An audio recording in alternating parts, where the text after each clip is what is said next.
નરેન્દ્ર મોદીનો નંબર તમને મળી જાય અને સેવ કરેલો હોય, આખી હરિવંદનામ બતાવે મોદીનો નંબર મેં સેવ કર્યો. મોદીનો નંબર તમે સેવ કરો એમાં તમારી વિશેષતા નથી, પણ મોદી તમારો નંબર સેવ કરે ને એમાં તમારી વિશેષતા છે.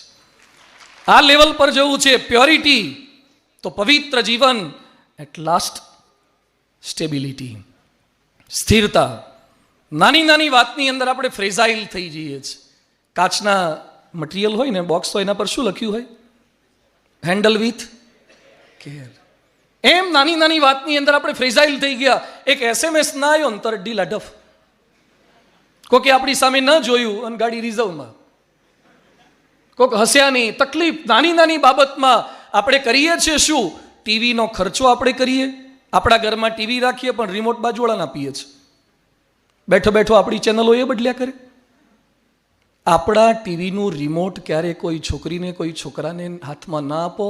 તમને હસતા રાખવા કે રડતા રાખવા એનો કંટ્રોલ તમારા હાથમાં રાખો. બીજાને શું કરવા આપો છો? કોઈક તમને ન બોલાવે એટલે દુઃખી, કોઈક તમારી સામે ન જોવે એટલે દુઃખી. અને નાની નાની બાબતમાં આત્મહત્યા. આજે હરિવંદનાના તમામ વિદ્યાર્થીઓને અપીલ કરું છું, જિંદગીમાં ગમે તેટલા દુઃખો પ્રશ્નો આવે ને, ક્યારે હત્યાને આત્મહત્યાનો વિચાર પણ ન કરવો.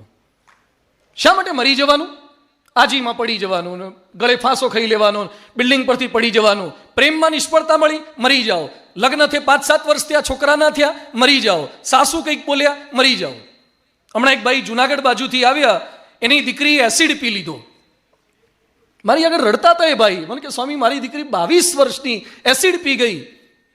પછી એ ગેસ્ટ્રોલોજિસ્ટને બધાને બતાવ્યું, આખું ઇન્ટેસ્ટાઇન, એનું આંતરડું તંત્ર બધું એસિડ કઈ રીતે સહન કરે બોડી, બધું બળી ગયું. મરી નહીં. 6 મહિના સુધી જમી શકી નથી, પેટમાં પંક્ચર કરી અને ત્યાંથી લિક્વિડ ફૂડ નાખવું પડ્યું. મેં કીધું શા માટે તમારી દીકરીએ એસિડ પીધો?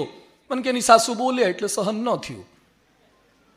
એ સાસુ બોલે તો ગોલા ખાઈને આપણે હોઈ જવાનું હોય ને. ભલે ને બળતી આપણે ઠંડક ન કરીએ, અને એને બહુ તકલીફ હોય તો એ પીવે. નાની વાતમાં એસિડ પી લેવાનું, કોઈક તમને ન બોલાવે એટલે એના પર એસિડ છાંટી દેવાનું. આ છોકરા છોકરીઓમાં કિસ્સા બને છે. કોકે રિસ્પોન્સ ના આપ્યો, દગો દીધો, એસિડ છાંટી આવવાના. આ આપણી જીવન છે. હવે આ લાઈફ છે. સ્ટેબિલિટી. નાની નાની વાતમાં મરવાની, ઘર છોડવાની વાતો ના કરો. ઘણા ઘેર ધમકી આપે, છોડ દઈશ, મારી ઈચ્છા મુજબ જો હર્લી એન્ડ ડેવિડસન નહીં આવે ને, હા, બાઇક નહીં આપો તો આમ કરીશ તેમ કરીશ. ખોટી ધમકીઓ ન આપો, કોઈને ધમકી ના આપો. વ્યવસ્થિત જીવન જીવવું છે. સ્ટેબિલિટી.